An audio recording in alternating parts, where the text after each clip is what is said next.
Good afternoon, everybody. On behalf of General Practices Association Greater Bombay and Jaslok Hospital, I welcome you all on 299th. That is just one shot of this webinar. And without much ado, may I now request Dr. Atul Doshi to take care of the proceedings. Over to Dr. Atul Doshi. Thank you, sir. Dr. Bharat Bhatt and Dr. Dolokia, sir. Today's chairperson, we have Dr. Preeti Bhargava, a senior family physician from Andheri West, working as a medical officer with SBI General Insurance and with Rangunwala Foundation India Trust. She is the past president of GPA, Greater Bombay Scientific Convener for 54th Annual Conference of GPA Greater Bombay to be held on 11th January 2026. She is in charge of research subcommittee at General Practice Association at Greater Bombay. She was in charge of BSCS Hospital CME Center, was in charge of CME Center at Nanavati Hospital and Kokilaben Hospital. She is a past vice president of IMA Mumbai West. Yes, madam. Thank you, Dr. Atul Doshi, for that introduction. And it is indeed an honor to chair this session, this webinar, the 299th webinar, as Dr. Bhatt told us, which has been organized jointly by GPA and Jaslok Hospital. It has already made history. We all know that. So good afternoon, everybody. A very pleasant and important announcement we should be making before we go ahead with our talk today. The annual conference of General Practitioners Association Greater Bombay is scheduled to be held on Sunday, 11th January 2026. This is the first time in the history of GPA that we are having the conference for one day. And the topics are varied with a lot of firsts in them also. Just to summarize some of the topics, the highlight would be the Dr. Elu Kripani oration by Dr. Tushar Shah, and his topic is Ghalib in the clinic. So I think that alone should be enough to motivate you to join the conference. Besides that, we have interesting cases to be presented by our members: adult immunization, potassium revisited by Dr. Dilip Kriplani, stroke, the present and the future by two different speakers, including Dr. Hastak and Dr. Vipul Gupta, bariatric surgery and Munzaro. We compare the two, that in the era of Munzaro, where does bariatric surgery stand? We have the latest advances in CA prostate management and other topics also. So I think this is enough to motivate you to join the conference. Registration is already on. You can register with Dr. Jumani or with GPA office. Registration charges are 1,500 rupees for members and 2,500 for eligible non-members. So that is about our conference. Please do join, register. A large number of our members have already registered. Those who have not, please do register. Now, regarding our topic for today and our speaker for today's talk is Dr. Shailesh, Raina. And I tried my best to make it a short introduction, but it could not be a very short one. He is Director of Urology and Renal Transplantation at Jaslok Hospital. He graduated and did his post-graduation from AFMC Pune, received his urology training from Mumbai and Bristol in UK. He is a postgraduate teacher for DNB Urology and a professor of urology at JJ Hospital. He was the first to use the HPS 120 and 180 green light lasers for BPH, that is benign prostatic hyperplasia. He is actively involved in setting up pelvic floor clinic. He was actively involved in that. He established the Neuro-Urological Clinic and conducted first ever international workshop on neuropathic bladder and incontinence at Jaslok Hospital in 2006. He is one of the few in India to have performed artificial sphincter surgery and surgeries for atonic bladder. and started the sacral neuromodulation for hypotonic bladder in India in 2010. He helped start the renal transplantation in Government Medical College, Srinagar and Jammu. So with this short introduction, I invite Dr. Shailesh Raina to take ahead today's talk. Welcome, Dr. Shailesh Raina. Thank you, Dr. Shah. Thank you, Dr. Dholakia. Thank you, GPA. And thank you, Jaslok. The topic was given to me was prostate, benign prostate, cancer prostate, if you can do it, etc., etc. So what I have decided to do is give you a brief overview of my thoughts and what we have been doing. I know you all, and you've seen me for the last 35 years, ever since I've been in my practice when I came back from England. So can I start with the first slide, please?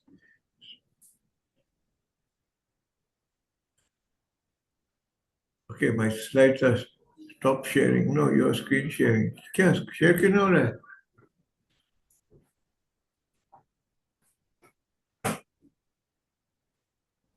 Yeah, first slide is there, sir. But next slide is not going.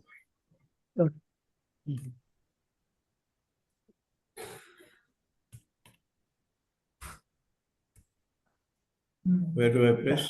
Here? Yeah.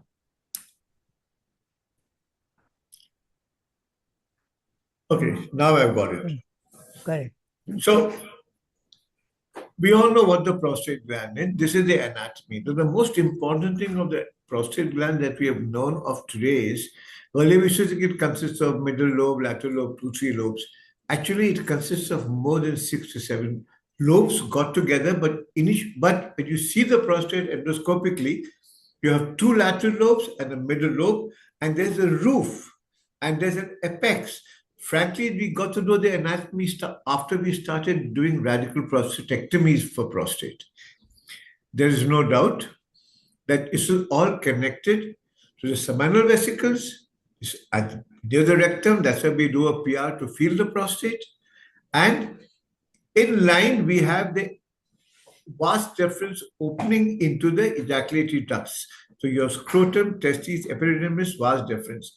Remember, when you look at anybody coming with problems of LUTS, that is lower tract urinary symptoms, please don't just look at the prostate. Look at it as an absolute whole of all these anatomical structures together in that pelvis. And that is why it's the pelvic floor for me, which is most important today. Now, this is a maturating process. Now, just look at it carefully. You start with sensory fibers going to the brain, mid pons, and then they come as an efferent parasympathetic help to contract the bladder, sympathetic helps to close the internal sphincter. And the pudendal nerve, which is a somatic nerve, when we start passing urine, then bladder contracts, sphincter opens, and pudendal nerve to make sure that you're passing it in the place once you reach there. Otherwise, that is how you have the guarding reflex. That is how you hold your urine.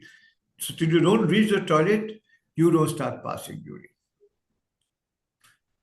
If you look at this diagram, you have the alpha blockers, the muscarinic blockers of detrusor, and the blockers in the pelvic floor. Now, when we say give an alpha blocker, what does it mean? That we block the alpha adrenergics in the bladder neck. And what are your alpha blockers? Tamsulosin, known properly, we call it Urimax, Veltem, etc. Then selective alpha-1 blockers, silodosin, alfuzosin. All they do is that they release this at the bladder neck, open the bladder neck up. If your bladder is contracting or over-contracting, what we call urgency, then the problem is that you have to control the urgency. So in that, you have anti-muscarinics. M is muscarinics, which are there in the detrusor muscle. So anti-muscarinics relax the detrusor muscle. That is how both these things work together. So if the bladder is unstable, you have urgency. Urgency means you can't control, you have to rush, but you're not leaking. You're not leaking, you're rushing. Immediately, when you have urgency, think of an obstruction. In elderly people, mostly prostate obstruction, or think of something happening in the bladder, infection in the bladder, interstitial cystitis in the bladder. Nocturia means you wake up very often at night. And you wake up very often at night from many causes. If you have a sleep apnea, then also you will get nocturia. If you drink a lot of water before going to bed, you will get nocturia. Frequency means you go often. Urge incontinence means you can't control, but frequency means you go often. Just because you're having frequency doesn't mean you have an obstruction in your prostate. Hesitancy means obstruction. Poor flow means obstruction. So you can have an unstable bladder because of an obstruction, but you can have an unstable bladder without an obstruction. So the person who says, I wake up very often at night, doesn't, but his flow is good. He is not the candidate for surgery yet. These are the investigations that is being done. Just a minute. सब ठीक है? सब ठीक है?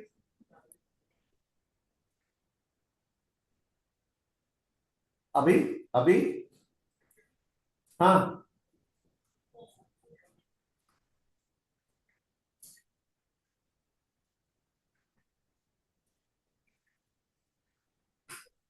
ठीक है. मैं हूँ थिएटर में. I'm giving a lecture. ठीक है. Give me half an hour, I'll be there. Okay, yeah. Sorry for that. So these are the investigations that we are doing on this.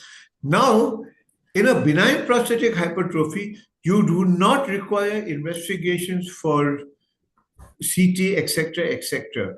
But when you're looking at prostatic problems with regular infections, that's the time you must do a CT or an MR urogram. Always first start off with medication. Don't straight go for surgery for prostate unless there's stones in the prostate, unless there are other things. Then, of course, you have to go in straight for surgery. Otherwise, don't rush to go in for surgery. The patient must earn his prostatectomy. If you have a large prostate and atonic bladder, then look at kidney functions. Then you can get renal failure. The size of prostate is not a criteria for obstruction. You can have a fibrous prostate, you can have a calcified prostate. That time, if you have a calcified prostate, when you're doing a PR examination, you will find as though it's a hard prostate. Do an X-ray or do a sonography to make sure there's no calcification. These cases require transrectal ultrasound. If all this is not there, you only have a large prostate, don't rush it for surgery, but do a uroflowmetry. If you have an atonic bladder, do a urodynamics. Look at post-void residue. Here, when you're looking at post-void residue, just make sure that the patient does not have a too full of bladder. When the patient is too full of bladder, then you're distending the bladder of an already incipient obstruction. You are bound to get post-void. So ask for post-void with a bladder there, not too full of bladder. A lot of urine is required in the bladder when you're looking for bladder tumors. You're looking for something in the bladder. If that is not there, then you do not require any too much of urine or water in the bladder. If all this is fine and there's hematuria, do a cystoscopy.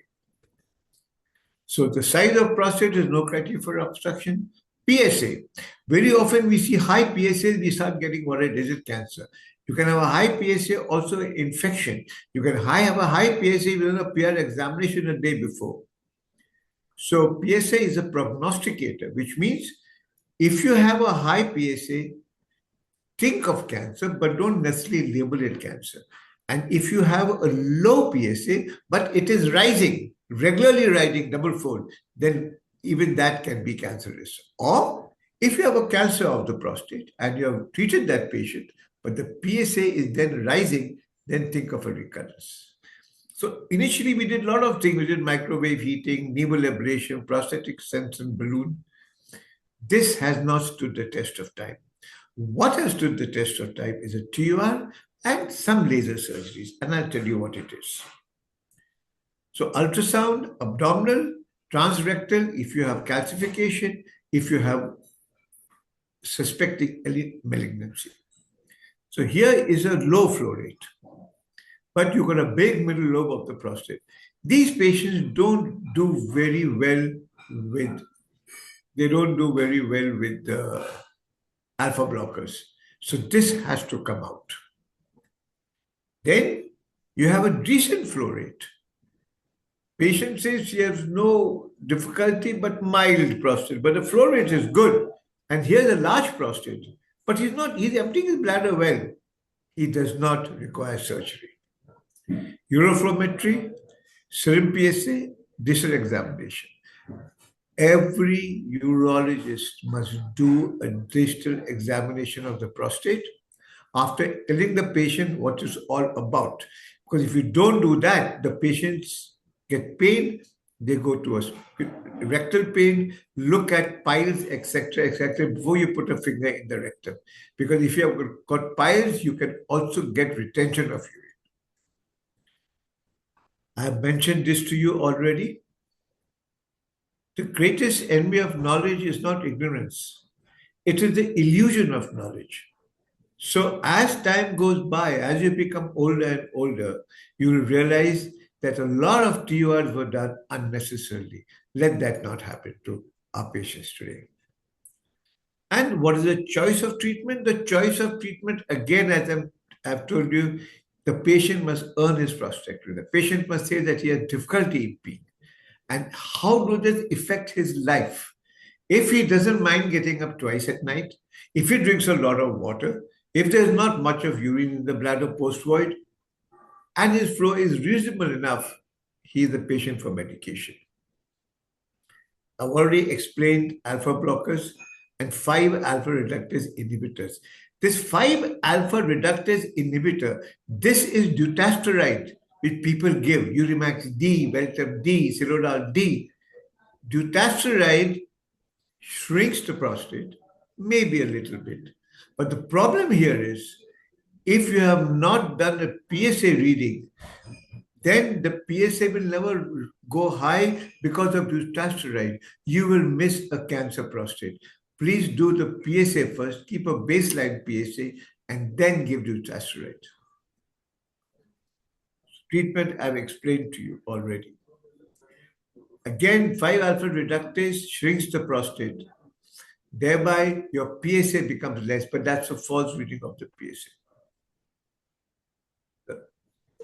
Finasteride is given today for people having a hair loss.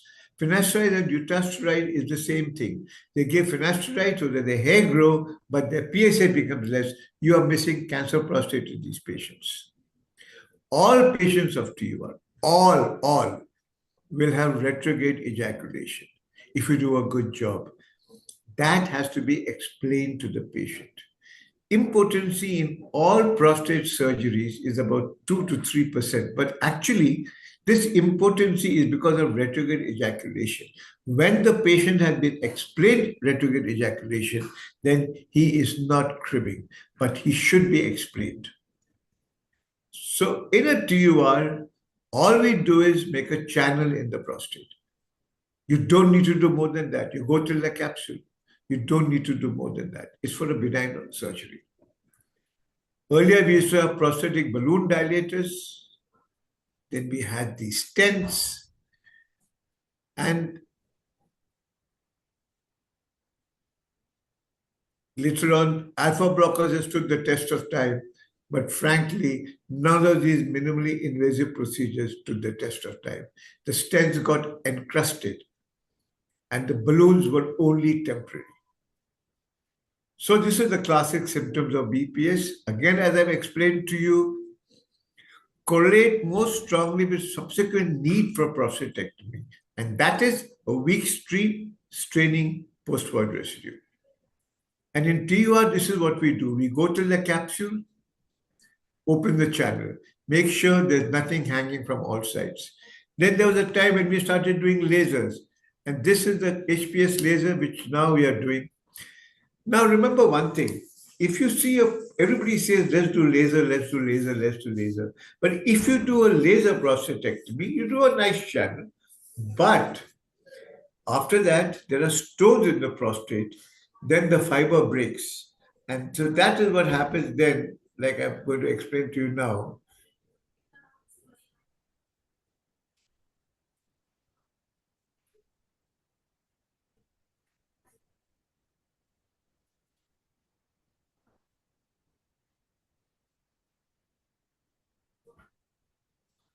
All right, stop. You don't have to worry.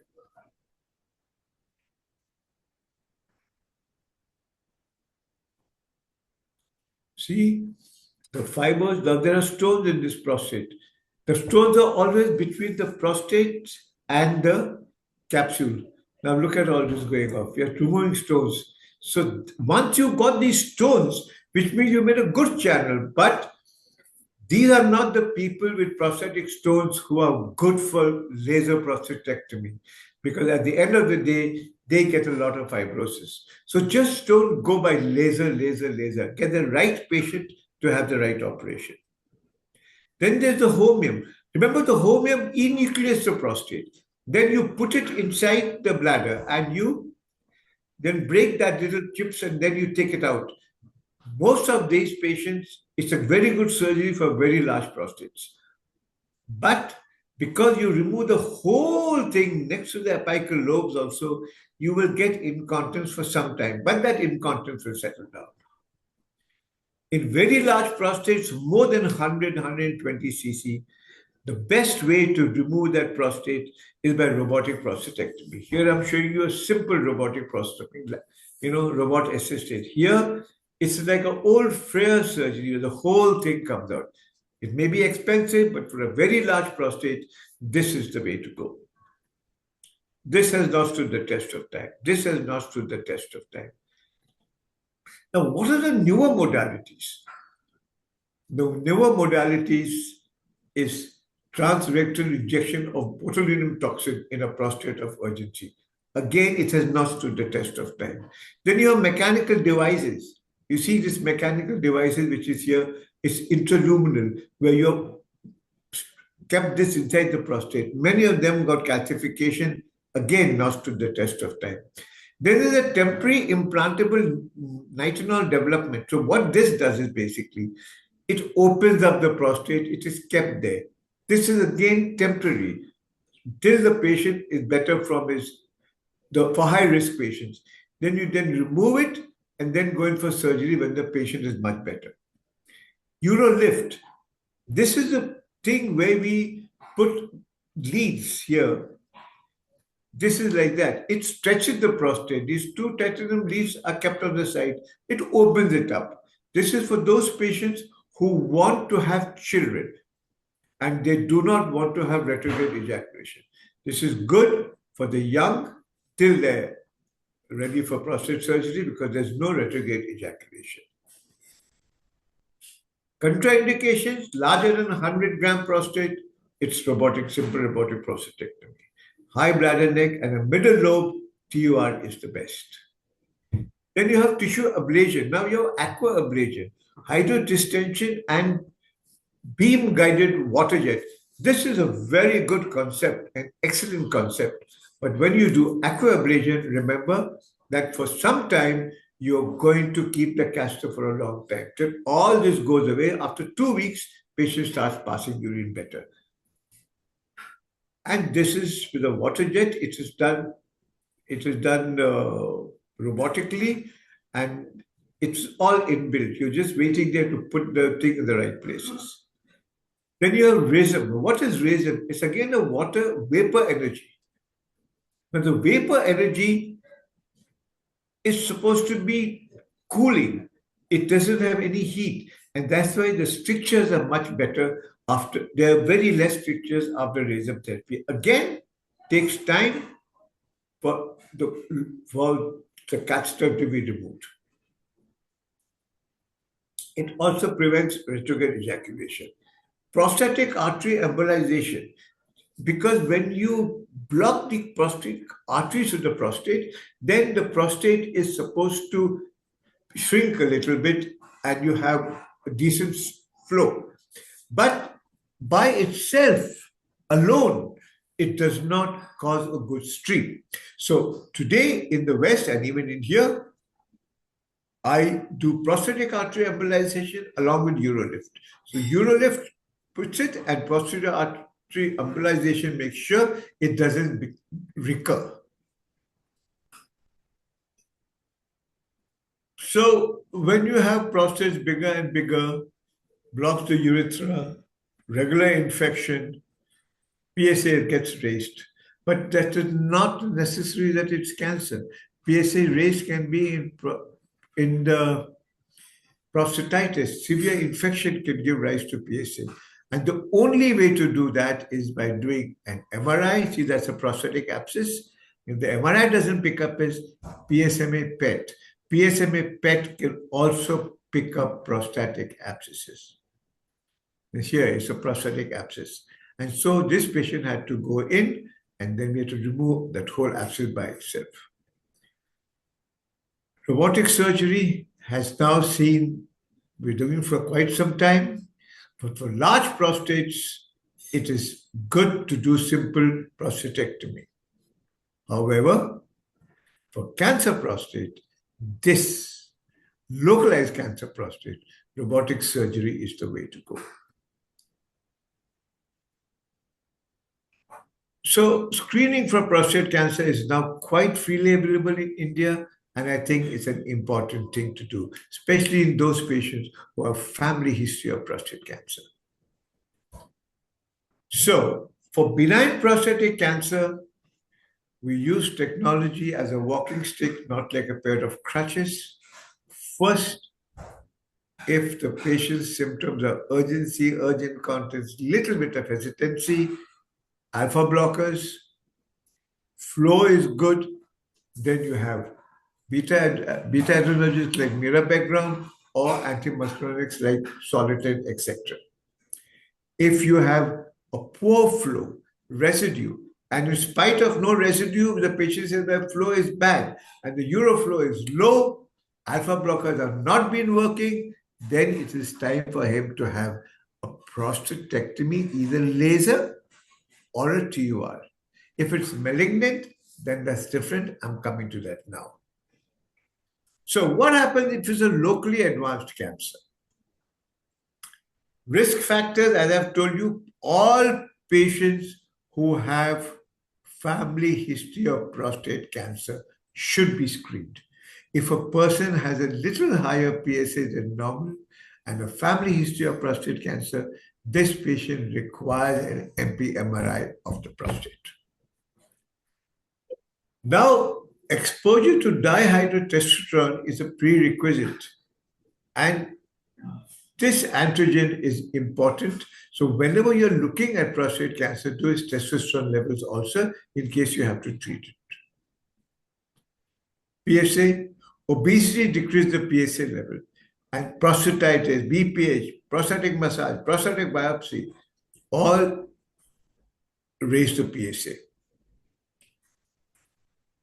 What are the other markers? At the moment, it is just PSA and PSA density in this country. The rest are not available here. When you're doing a PSA, remember you do a total and a free PSA and the ratio. First and foremost, before doing anything else, if you've got a mildly raised PSA, ask for a transrectal ultrasound.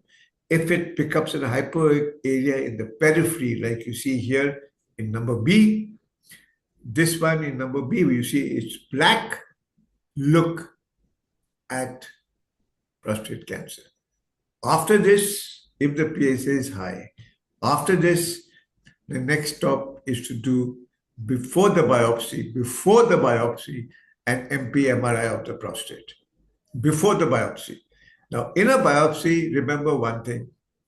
You have to put the patient's antibiotics with odronazole, ciprofloxacin, TS, OZ or TZ, 48 hours before the biopsy, because that way you're saving him from getting infection. I won't discuss with this, except that, when you have done an MP-MRI of the prostate, and after that, you're looking at doing a biopsy, then you get a Gleason pattern. It starts off with 3 plus 3, 3 plus 4, 4 plus 3, then 4 plus 4, etc., etc. Remember, the first one, 3 plus 3 means 3, and 3 is the least differentiated. Then you get more differentiated, then it becomes, so 3 plus 3 is grade 1, 3 plus 4, 2, and the rest go 3, 4, 5, as you can see. Here, let me tell you, if you have a very high moderation, highly differentiated, non-differentiated cancer prostate, PSA can be low. PSA PET also will not be of any help to you. Those are the prostates which have either small cell or who's got very high grade prostate cancer.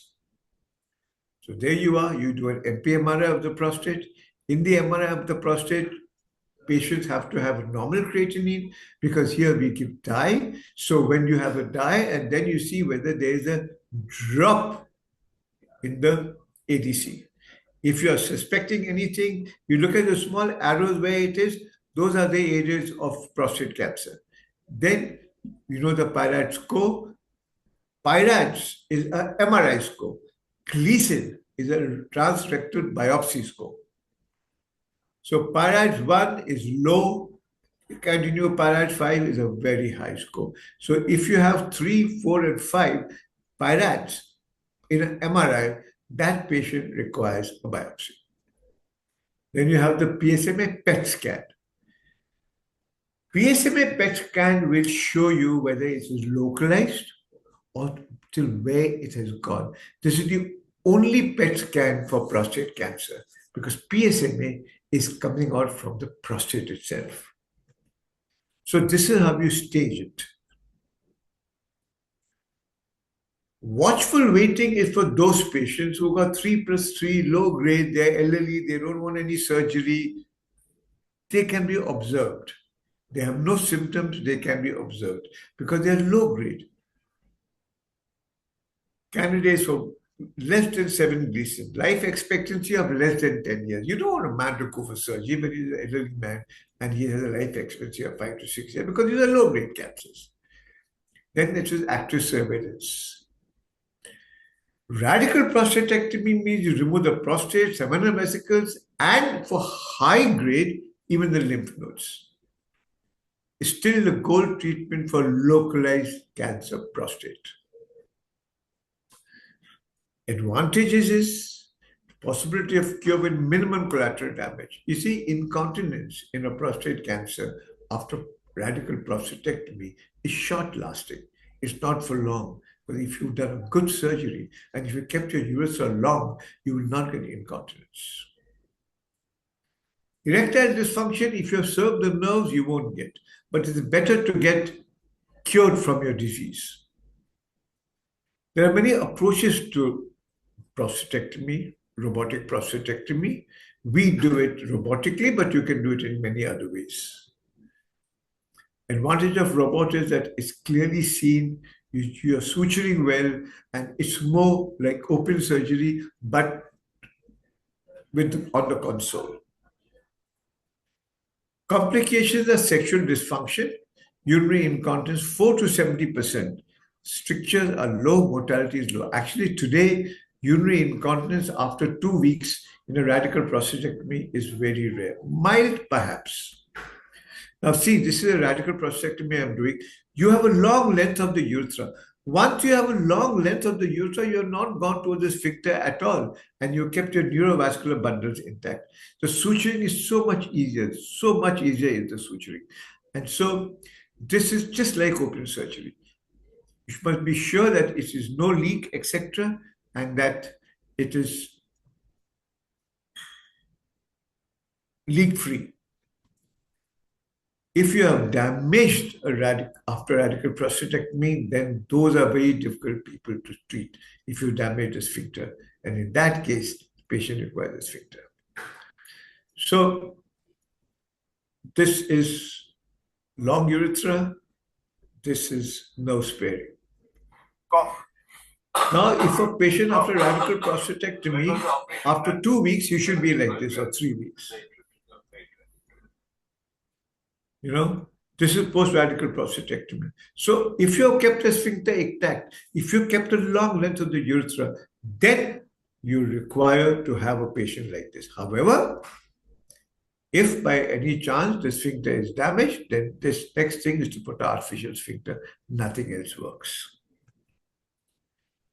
Some people require radiation, where you have heavy particle beams, stereotaxic, brachytherapy, and radical external beam radiation. For mild prostates, maybe low grade, middle grade, some people give radiation and along with anti-androgens. But if the Gleason score is more than 6 and PSA is more than 20, this can work. Once PSA bounces back, it can be because of post-radiation prostatitis. It can be because of unseen elements, post-prostatectomy after 2 or 3 years, if the PSA is coming back. It can be biochemical recurrence. Patient requires a PSMA PET scan. Some people want brachytherapy, where needles are implanted in the prostate gland for cancer prostate. In hormonal therapy, then anti-androgen is the first line of shot. However, patients who have got all metastasis in the bone and there's a chance that the spine can be affected, then you require digarelix. And that digarelix is an antagonist rather than your leuprolide, which is an agonist. I thank you for this patient hearing. And I hope I was clear in our vision of how we treat cancer and how we treat benign prostates. Thank you.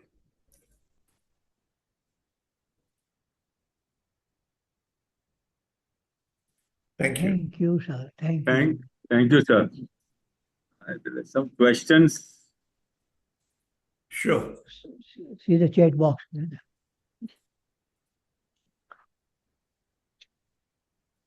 Please ask those questions in the chat box, sir.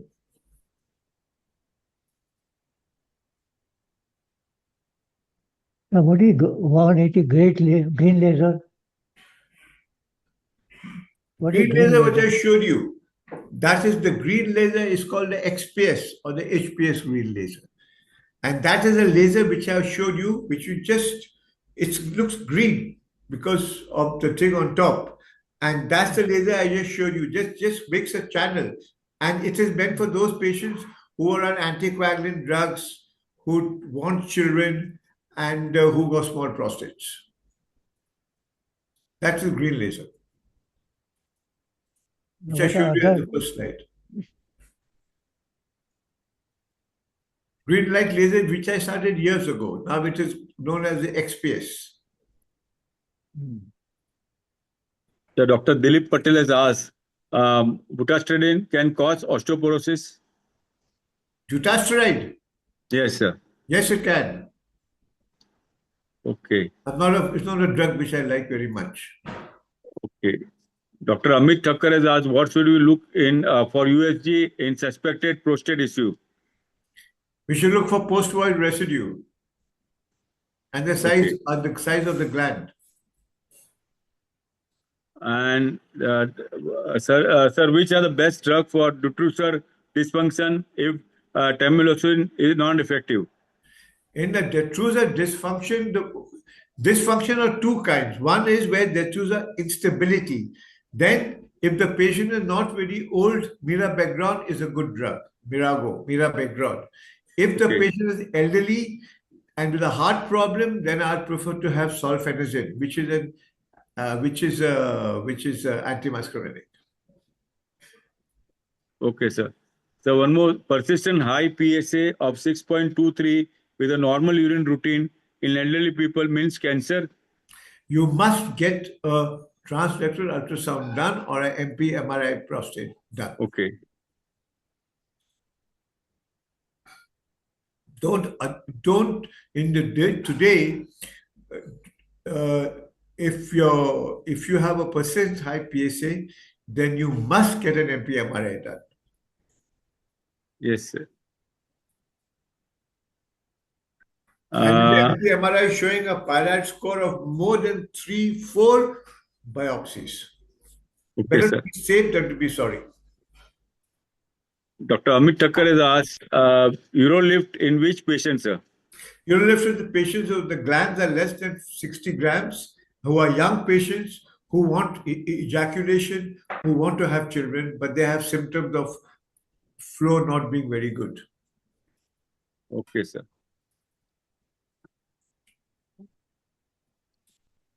There's one more question. How much difference between pre-void and post-void residue is significant? More than 70 cc is significant.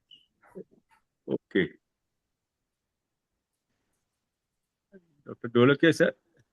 Yeah. There's one more question, yeah. When can we combine alpha blocker and Mirago be given? If you have a low flow, and because of the low flow, you have frequency urgency, then you should contact, and the residue is not very much, then you can connect, then you can do the two, because one opens up the passage, and because of obstruction, there's instability. When you open up the passage and then combine it, then bladder becomes less unstable. Yes, sir. There's one, Dr. Vinay Desai has asked, 57-year-old residual volume of 43 ml, weight of prostate 45 grams. Does it need alpha blocker or detruside, low urine flow plus inguinal hernia? He requires an alpha blocker Okay. because his flow is poor. Yes. And he has a hernia, which means he's Hernia. Yes, sir. somewhere he's straining, no? Correct. Dr. Amit Thakkar has asked, BAP with atonic bladder, what to do? If it's atonic bladder, then you can do nothing. Except if he's young, then I do a Lastimus wrap. But if it's hypotonic bladder, then once you remove the obstruction, the bladder will get better. Okay, sir. That's all, How sir. long you can take Urimax? 0.2 or Uridynamic. 0.4? How long you can take? Yeah, Urimax. Urimax. Year, 2 years, 3 years, how long? You can take it for life. Yeah. Okay. Yeah. You're You just can go taking the into drug it. to open up your passage. That's no problem. Yeah. So when should we ask for uridynamic? You must ask for urodynamics if you find that the patient's hypotonic, the bladder is hypotonic. If he's a diabetic and he has urgency and frequency and he has residue and his flow is not good and you find there's subaculation and he has no pain in the bladder. I mean, you're having a residue you don't even know. Then to see the P detruser, you require urodynamics. Okay, sir. Dr. Hitesh has asked, what are the management of diabetic cystopathy? In a diabetic cystopathy, first and foremost is you've got to control the diabetes. Secondly, Correct. the patient with diabetic cystopathy, see the capacity of the bladder.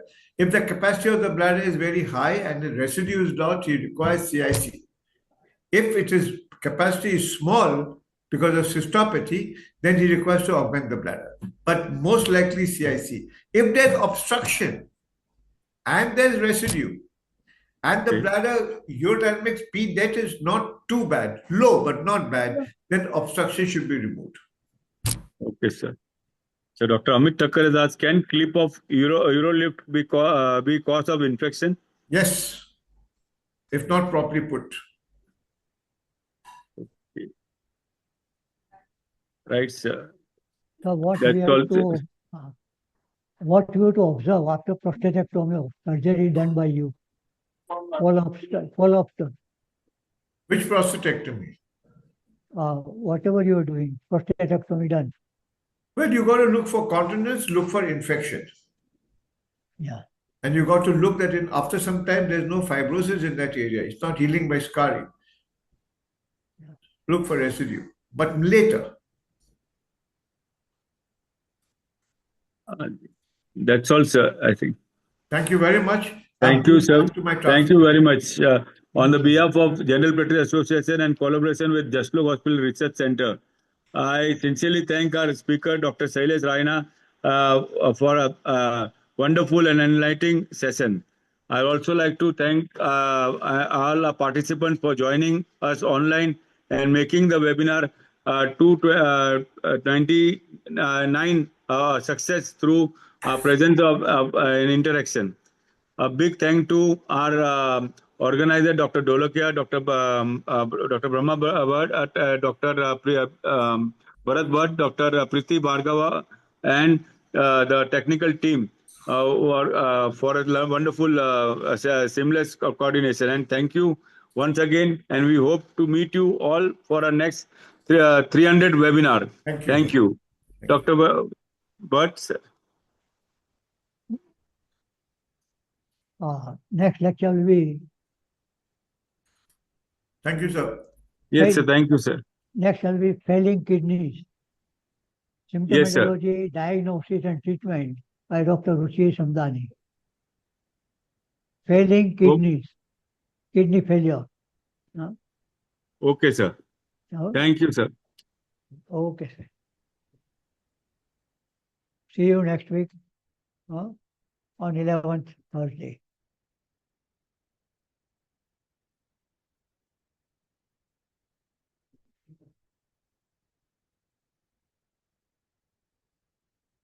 Thank you, Atul Bhai.